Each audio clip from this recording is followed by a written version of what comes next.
টুনি, নিজের ভালো চাস তো আমার শর্তে রাজি হয়ে যা। না, কখনোই না। আমি তোর শর্তে মরে গেলেও রাজি হব না। আমার শর্তে রাজি না হলে তোর সহ তোর ছানাদের কপালে ঘোর দুঃখ আসবে, এই বলে দিলাম।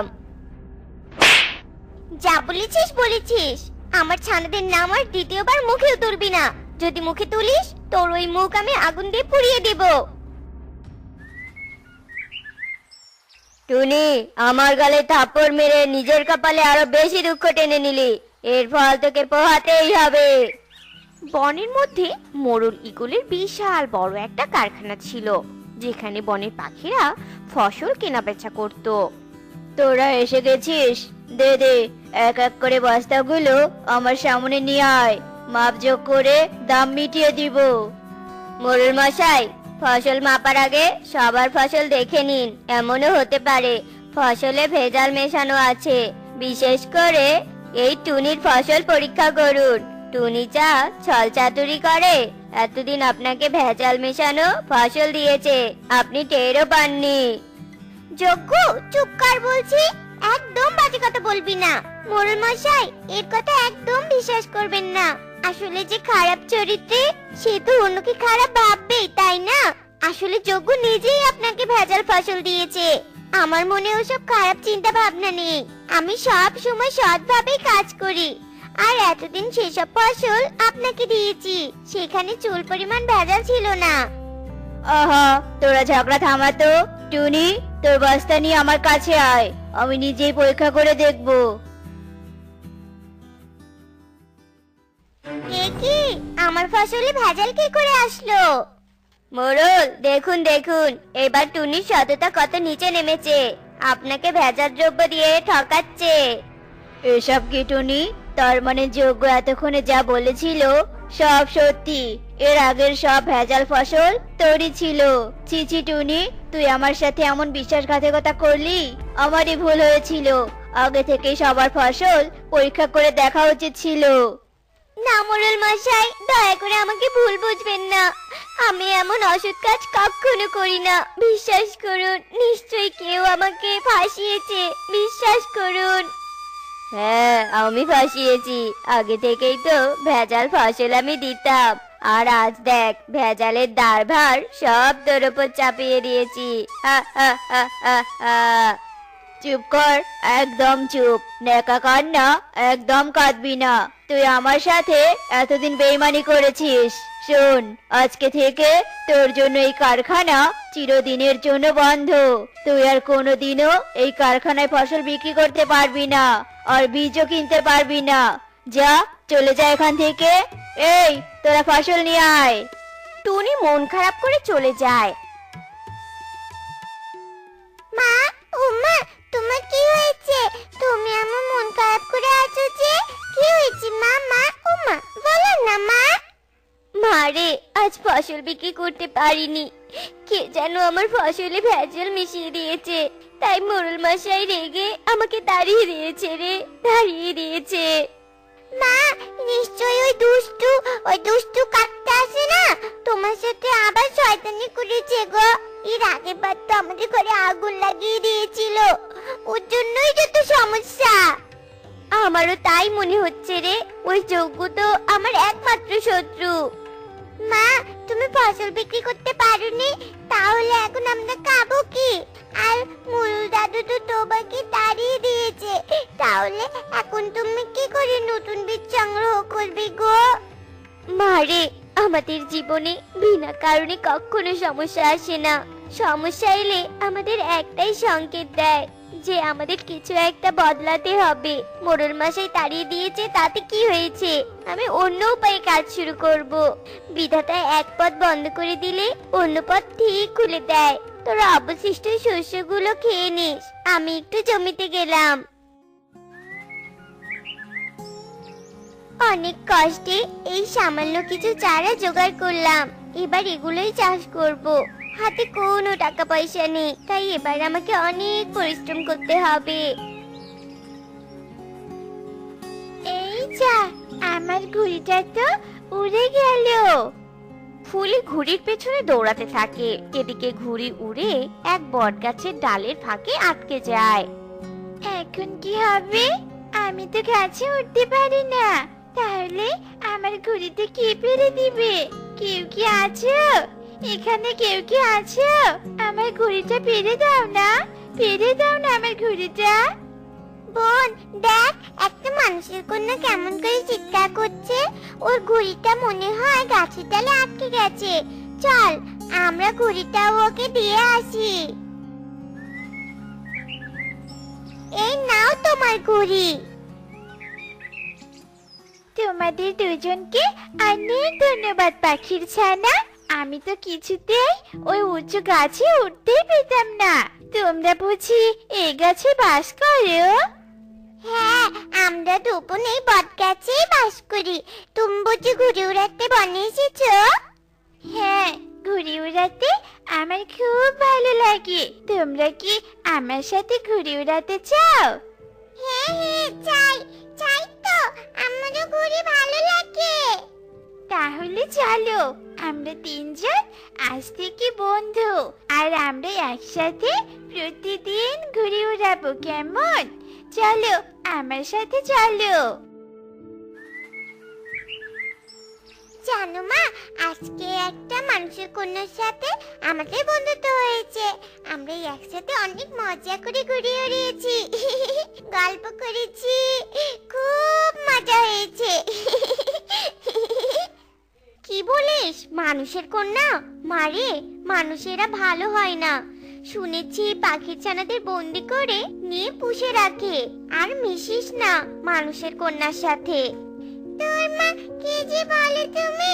আমাদের বন্ধু মোটেও খারাপ নয়, ও খুব ভালো মিষ্টি একটা মেয়ে। মা ভালো হলে ভালো, তবু তোরা সাবধানে থাকিস। নে এবার ঘুমিয়ে পড়, অনেক রাত হয়েছে। এ কি, আমার জমির এই হাল কে করলো?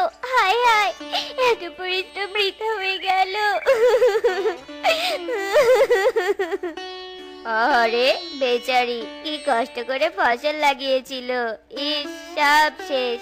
আহারে আহারে, পরিশ্রম কোথায় গেল রে? ও এবার বুঝেছি, তার মানে এসব তোর কাজ, তাই না? শয়তান যোগ্য কাক, আমি তোর কি ক্ষতি করেছি? হ্যাঁ, আমার ক্ষতি করে তোর কি লাভ? হা হা হা হা হা। যতদিন আমার শর্তে রাজি হবি না, ততদিন আমি এভাবেই তোর ক্ষতি করব। না, আমি তোর শর্তে কিছুতেই রাজি হব না। এই জমি আমার বেঁচে থাকার একমাত্র সম্বল। আমি কিছুতেই এটা তোর নামে লিখে দিব না, মরে গেলেও না।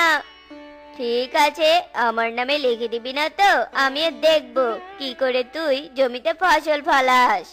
টুনি যতবারই জমিতে বীজ রোপণ করত, ততবারই যোগু কাক নষ্ট করে দিয়ে যেত। শয়তান কাক, তুই আমার ধৈর্যের পরীক্ষা নিচ্ছিস, তাই তো?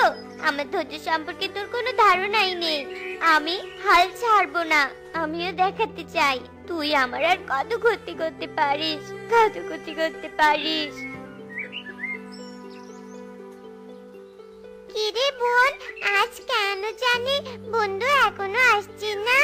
বন্ধু কি আজ তাহলে আসবে না? আজ টুনির এই দুই ছানাকে বন্দি করব, তারপর টুনির কাছে দুই ছানার মুক্তিপণ হিসেবে ওই জমিটা লিখে নিব। টুনি, এবার তোকে আমার শর্ত মানতেই হবে। এ কি, ওই কালো পাখিটা বন্ধুদের দিকে ওভাবে আসছে কেন? নিশ্চয়ই কোনো মতলব আছে। ওরে বাবা রে, আমার মাথা কি হলো রে? বন্ধু, তোমরা ঠিক আছে তো? হ্যাঁ, আমরা ঠিক আছি। বন্ধু, ভাগ্যিস তুমি এসেছিলে, নয়তো আজ আমরা ওই দুষ্টু কাকের কাছে বন্দি হয়ে যেতাম। কিন্তু ওই কাক তোমাদের ক্ষতি করতে কেন এসেছিল? আসলে ওই কাকের সাথে আমার মায়ের শত্রুতা আছে। ওই দুষ্টু কাক আমাদের জমিটা নিতে চায়, জানো? ও আচ্ছা, এবার আমি সবটা বুঝেছি। কাকটা তো ভারী বাজি।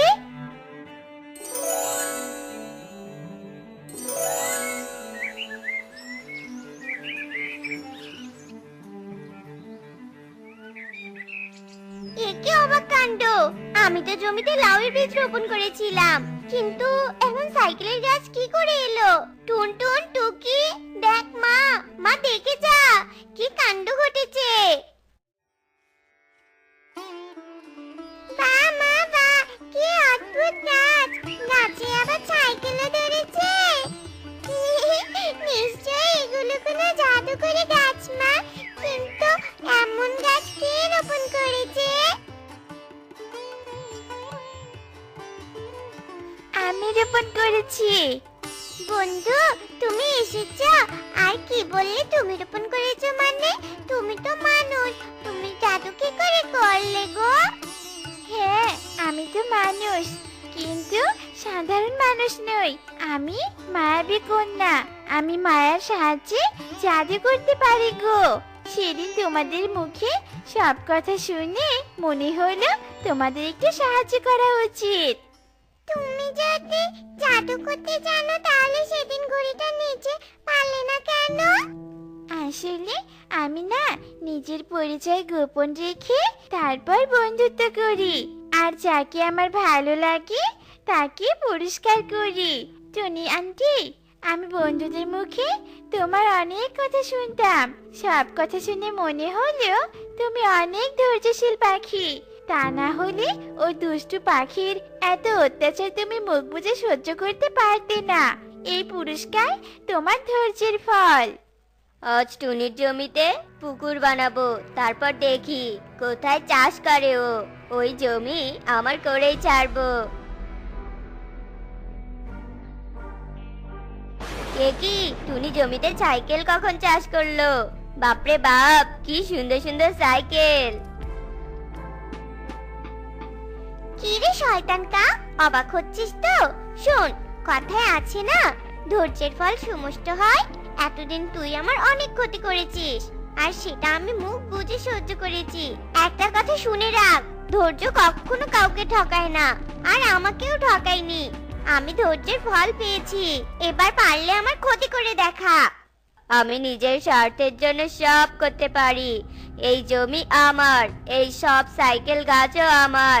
আমি তোর চোখের সামনে সব ছিনিয়ে নিয়ে যাব, তুই কিছুই করতে পারবি না, শুধু চেয়ে চেয়ে দেখবি।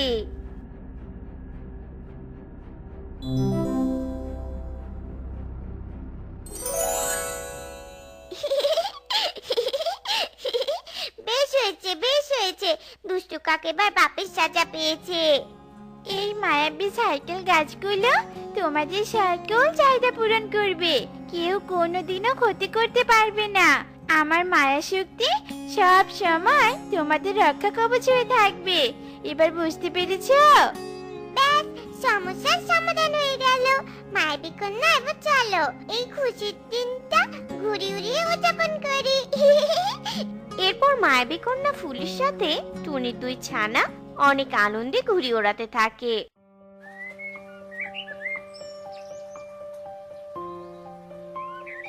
এই জঙ্গলে সব পাখিরাই অধম, কেউ কি এমন করে পবিত্র জায়গাটা ফেলে রাখে? এরা সবাই ধ্বংস হবে, এদের ধ্বংস অনিবার্য। বাবা, কি হয়েছে? আপনি আমাদের ধ্বংসের কথা কেন বলছেন? আমরা কি করেছি বাবা?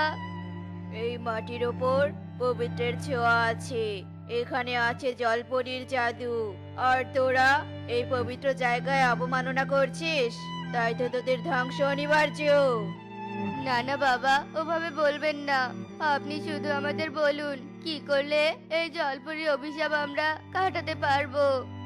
আমাকে এই জায়গায় ঘর বানিয়ে থাকতে হবে, আর আমার শক্তি দিয়ে তোদের মন জয় করতে হবে, তবেই না তোরা জলপরীর অভিশাপ থেকে মুক্তি পাবি। ঠিক আছে বাবা, তবে আপনি তাই করুন। কিন্তু বাবা, আপনি যে আপনার শক্তির কথা বললেন, সেটা কি?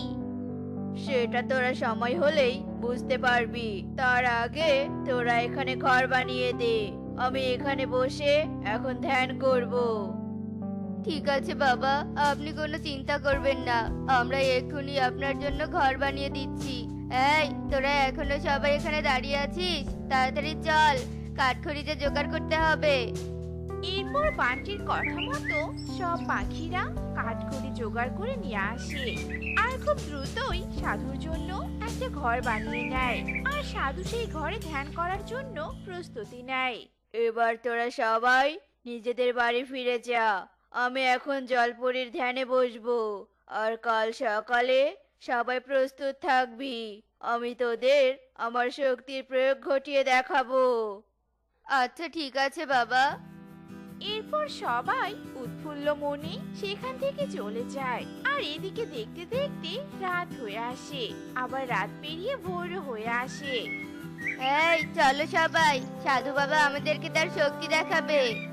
এরপর বানটির কথায় সবাই একজোট হয় আর সবাই মিলে সাধুর শক্তি দেখার জন্য সাধুর বাড়ির সামনে গিয়ে ভিড় জমায়। আর বাইরে গোলযোগ শুনে সাধু বাইরে বেরিয়ে আসে। তোরা সবাই এসেছিস? যা, এবার সবাই ওই পুকুরের চারপাশে গিয়ে দাঁড়িয়ে পড়, কারণ ওই পুকুরটাতেই যে জলপরি আছে। আর আমি পুণ্যের কাজ করেছিলাম বলেই জলপরি আমাকে ক্ষমতা দান করেছেন। ঠিক আছে সাধু বাবা, আমরা এক্ষুনি যাচ্ছি। আরে সাধু বাবা তো দেখছি দান বাক্স রেখে দিয়েছে। এই শোনো সবাই, সাধু বাবা চলে আসার আগেই চলো আমরা কিছু টাকা এই বাক্সেতে ফেলে দেই। তাহলে তো আমাদের তাড়াতাড়ি করতে হবে, কারণ সাধু বাবা যে প্রায় চলেই এসেছে। এরপর সবাই মিলে দান বাক্সতে টাকা ফেলে দেয়। আর এদিকে সাধু এসে পুকুর পাড়ে দাঁড়িয়ে মন্ত্র পড়তে শুরু করে। ঝিরিম ছট। মন্ত্র পড়া শেষে সাধু জলের উপর নেমে পড়ে আর সুন্দরভাবে জলের উপর দিয়ে হাঁটতে থাকে। আর তা দেখে সবাই খুশিতে হাততালি দিতে থাকে। সত্যি তো সাধু বাবার অনেক শক্তি। সাধু বাবার জয় হোক। তোরা সবাই আমাকে খুশি মনে যা দান করলি, আমি এগুলো নিয়ে আমার কোষাগারে রেখে দিব আর সব গরিবদের মাঝে বিলিয়ে দিব। সাধু বাবা আপনি এত উদার, আমরা তাহলে এখন থেকে আপনাকে আরো বেশি টাকা দান করব, যাতে করে সব গরিব পাখিরা আপনার কাছ থেকে উপকৃত হতে পারে। টুনির কথা শুনে সবাই আবেগী হয়ে যায় আর সাধুকে অন্ধভাবে বিশ্বাস করে আরো বেশি বেশি টাকা দান করতে থাকে। আর এভাবেই প্রায় প্রতিদিনই সাধু নিজের ক্ষমতা দেখিয়ে সব পাখিদের কাছ থেকে অনেক টাকা হাতিয়ে নিতে থাকে। এমনি এক রাতে বান্টি সাধুর বাড়িতে আসে। সাধু বাবা দরজা খুলুন তাড়াতাড়ি। কি হয়েছে রে বাছা? তুই এত রাতে আমার দরজায় কেন কড়া নেড়েছিস? বাবা আমিও আপনার মতো শক্তি চাই। আপনি আপনার জলপরীকে বলুন আমাকে শক্তি দিতে, আর নয়তো আমার সাথে আপনার সেই জলপরীর দেখা করিয়ে দিন। হা হা হা হা হা। শক্তি পাওয়া অত সোজা নয়। তুই তো খুব সহজেই বলে ফেললি, কিন্তু আমাকে এটা অর্জন করতে অনেক ত্যাগ স্বীকার করতে হয়েছে, অনেক কঠিন তপস্যা করতে হয়েছে আমাকে। তবেই না জলপরি খুশি হয়ে আমাকে বর দিয়েছেন। কি সেই ত্যাগ, কি সেই তপস্যা বলুন না সাধু বাবা, আমি সেটা করতেই রাজি। তবু আমি চাই আপনার মতো শক্তিশালী হতে। না রে না, তা একদম হয় না। তুই এখন বাড়ি ফিরে যা। না বাবা, দয়া করে আপনি বলুন না কি করলে আমি জলপরীর দেখা পাবো। দয়া করে বলুন না সাধু বাবা। আচ্ছা ঠিক আছে, তুই যখন এত করেই বলছিস, তখন আমি তোর জন্য পরিশ্রম করব। তার জন্য তোকে কিছু জিনিস আনতে হবে। কি সেই জিনিস বলুন বাবা, আমি সেটা করতেই রাজি।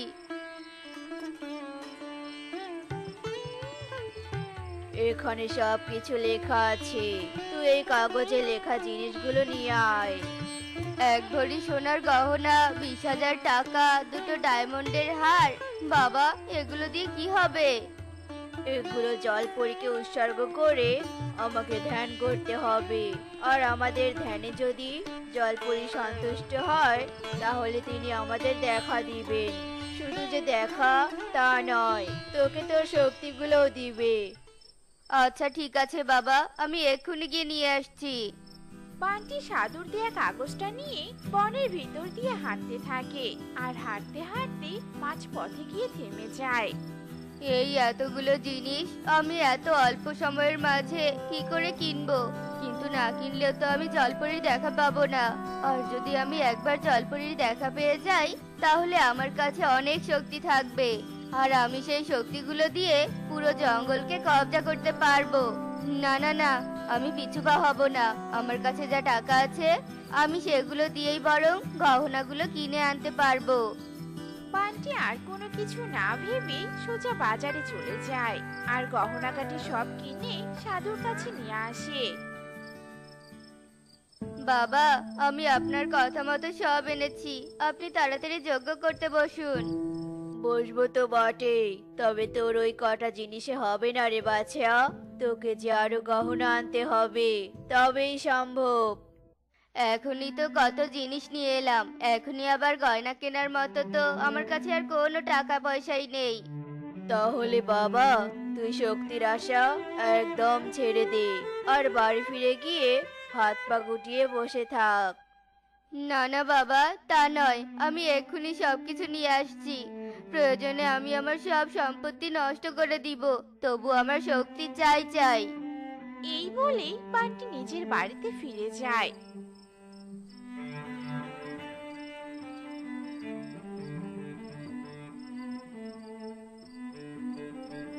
আর বাপদাদা রেখে যাওয়া সব সম্পত্তি বিক্রি করে ফেলে আর সেই টাকাগুলো নিয়ে সাধুর কাছে যায়।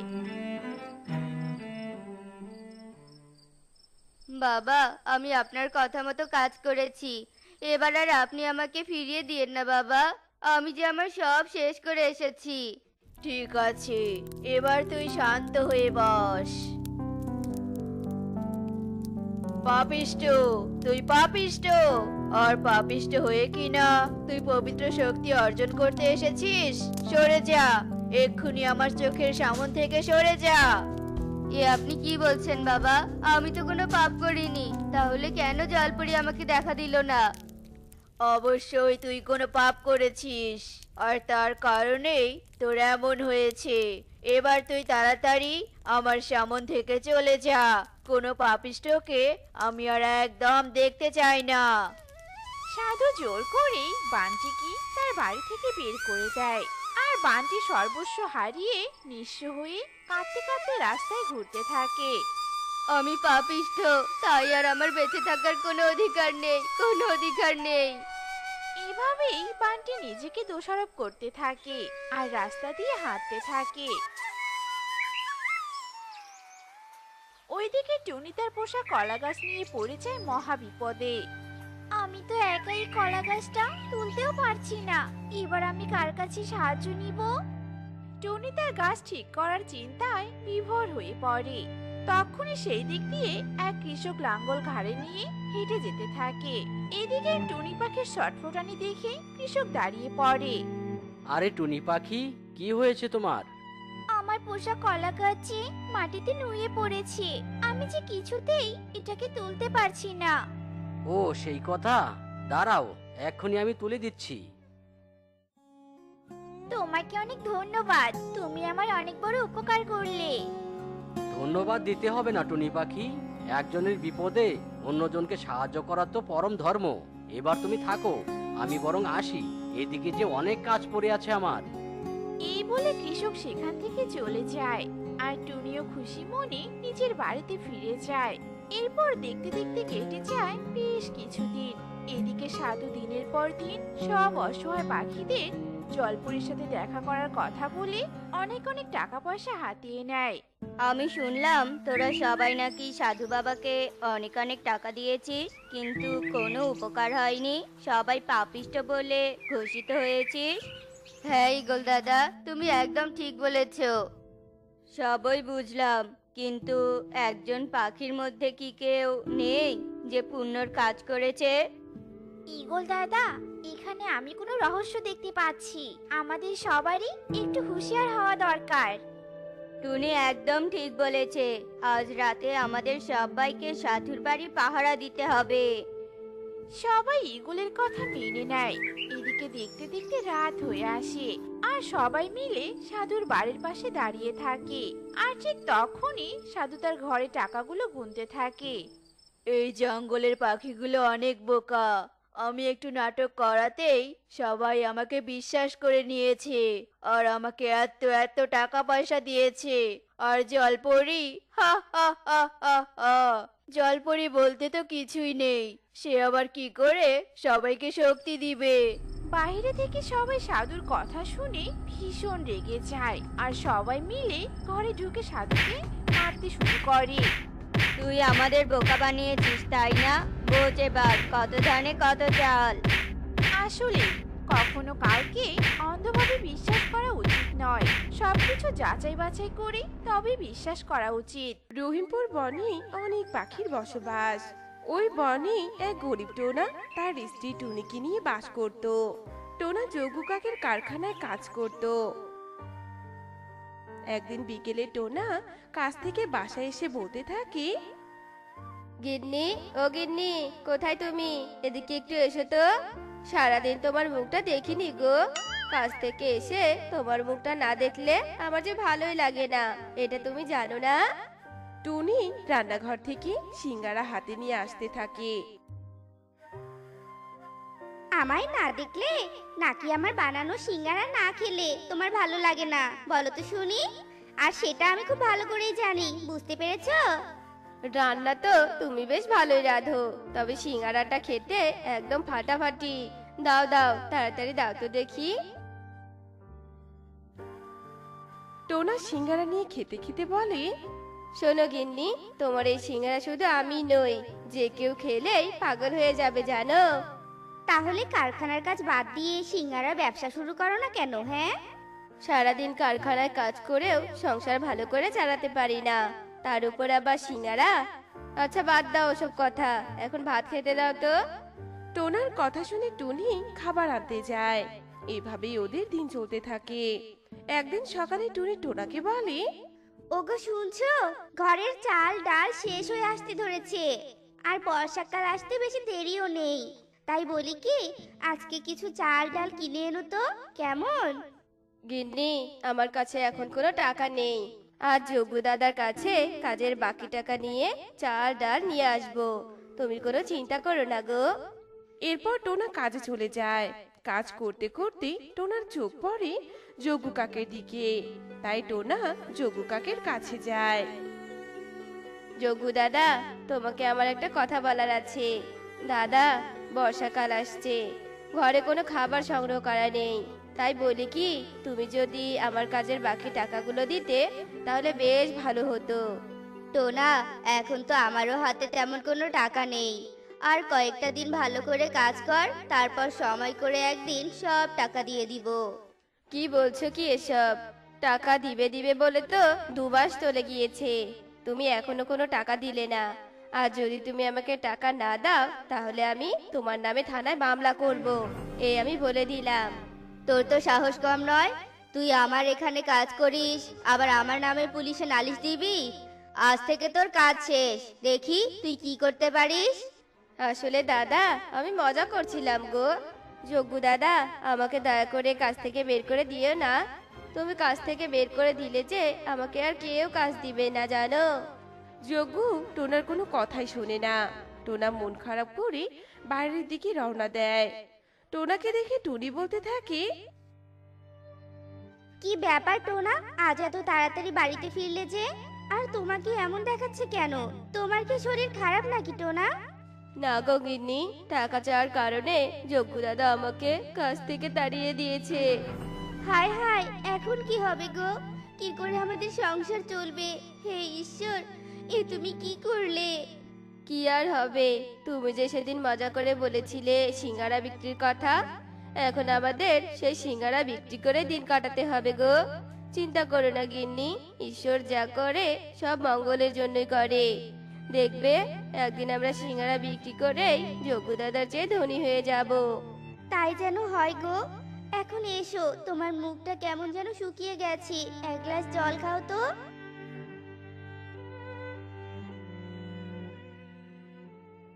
পরের দিন সকালে টোনা সিঙ্গারা নিয়ে বনে বের হয় বিক্রি করতে। নিয়ে যাও দাদারা দিদিরা, গরম গরম মজাদার সিঙ্গারা। ও দাদা দিদি, এসো এসো, আমার সিঙ্গারা নিয়ে যাও। টোনার এমন কথা শুনে বিউটি টোনার কাছে আসে। কি ব্যাপার টোনা দাদা, তোমাকে তো আগে কখনো সিঙ্গারা বিক্রি করতে দেখিনি। কবে থেকে তুমি এই ব্যবসা শুরু করেছো বলো তো? আজকেই প্রথম দিন দিদি। তা সিঙ্গারা নেবে নাকি? একটা খেয়ে দেখো, বেশ মজা পাবে। টোনা বিউটি সিঙ্গারা দেয়, আর বিউটি ওখানে দাঁড়িয়ে থেকে সিঙ্গারা খায়। আরে বাহ, দারুণ সুস্বাদু খেতে তোমার সিঙ্গারা। দাও দাও, আমাকে আরো কয়েকটা সিঙ্গারা দাও। আর এই নাও টাকা। টোনা বিউটিকে আরো সিঙ্গারা দেয়, আর বিউটির কাছ থেকে টাকা নিয়ে সেখান থেকে চলে যায়। এভাবে বেশ কয়েকদিন কেটে যায়। একদিন রাতে বনে প্রচুর বৃষ্টি নামে, আর সেই বৃষ্টি টানা 2 দিন থাকে। 2 দিন বৃষ্টি হওয়ার কারণে বনে বন্যার প্রকোপ দেখা দেয়। বন্যার পানিতে বনের অনেক পাখি এক জায়গায় থেকে অন্য জায়গায় ভেসে চলে যায়। কারো কারো ঘরে অনেক পরিমাণে পানি জমা হয়ে থাকে। বৃষ্টির কারণে টোনা 2 দিন সিঙ্গারা বিক্রি করতে বাইরে যেতে পারেনি, আর বন্যার পানিও ওদের ঘরে প্রবেশ করে। টুনি ওদের ঘরের বিছানার উপর দাঁড়িয়ে টোনাকে বলতে থাকে, ওগো, বৃষ্টির কারণে তো 2 দিন থেকে সিঙ্গারা বিক্রি করতে যেতে পারছো না। এখন তো বনে বন্যা চলছে, না জানি কতদিন বন্যা থাকবে। এভাবে ঘরে হাত গুটিয়ে বসে থাকলে তো না খেয়ে মরতে হবে গো। আমিও সেটাই ভাবছি গিন্নি, কি থেকে যে কি হয়ে গেল কিছুই বুঝতে পারছি না। সত্যি এভাবে আর হাত গুটিয়ে বসে থাকা যাবে না, আমাকে কিছু একটা করতেই হবে। কি করবে তুমি এই বন্যায় শুনি? কি আবার করব, এখন তো একটা রাস্তাই খোলা আছে, আর সেটা হলো বাঁশের ভেলায় করে সিঙ্গারা বিক্রি করা। যাও টুনি যাও, বেশি দেরি না করে সিঙ্গারা তৈরি করো, আর আমি বাঁশের ভেলা তৈরি করতে যাচ্ছি। এরপর টোনা বাঁশের ভেলা তৈরি করে, আর টুনি সিঙ্গারা বানায়। বেশ কিছুক্ষণ পর টোনা বাঁশের ভেলায় সিঙ্গারা নিয়ে পানিতে ভাসতে ভাসতে পাখিদের বাড়িতে যায়। দিদি ও দাদা, গরম গরম সিঙ্গারা নাও, আর এই বৃষ্টিতে ঘরে বসে বসে মজা করে সিঙ্গারা খাও। নিয়ে নাও দাদা দিদি, গরম গরম সিঙ্গারা নাও। বাঁশের ভেলায় সিঙ্গারা? বৃষ্টির দিনে গরম গরম সিঙ্গারা খেতে বেশ মজা লাগবে। টোনা, এদিকে এসো তোমার সিঙ্গারার ভেলাটা নিয়ে, আর আমাকে কয়েকটা সিঙ্গারা দাও তো, আমি মজা করে ঘরে বসে খাই।